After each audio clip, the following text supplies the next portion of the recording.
নতুন বছরে বিশ্বের জনসংখ্যাও বাড়ছে।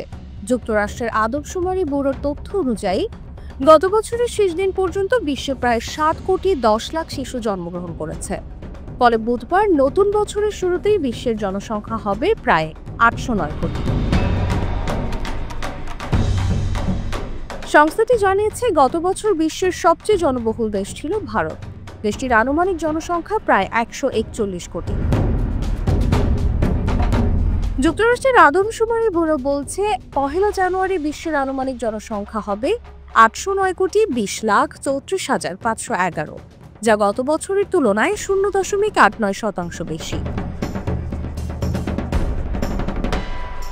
2025 সালের জানুয়ারিতে প্রতি সেকেন্ডে প্রায় 4.2টি শিশুর জন্ম এবং 2টি শিশুর মৃত্যু হতে পারে। 2023 সালের তুলনায় চলতি বছর জনসংখ্যা 0.9% বাড়তে পারে। বছরের শেষে বিশ্বের জনসংখ্যা পুনর্মূল্যায়ন করে তার তথ্য দিয়ে থাকে যুক্তরাষ্ট্রের আদমশুমারি ব্যুরো। এবারও তার ব্যতিক্রম ঘটেনি।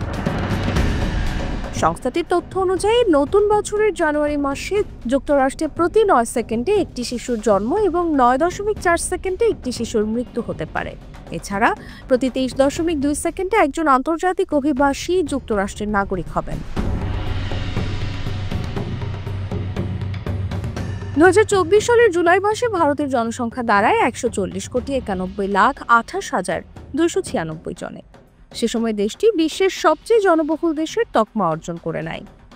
এরপরেই রয়েছে চীন।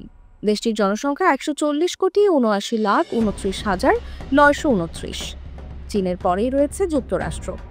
নতুন বছরে দেশটির জনসংখ্যা হবে আনুমানিক 34,11,45,670।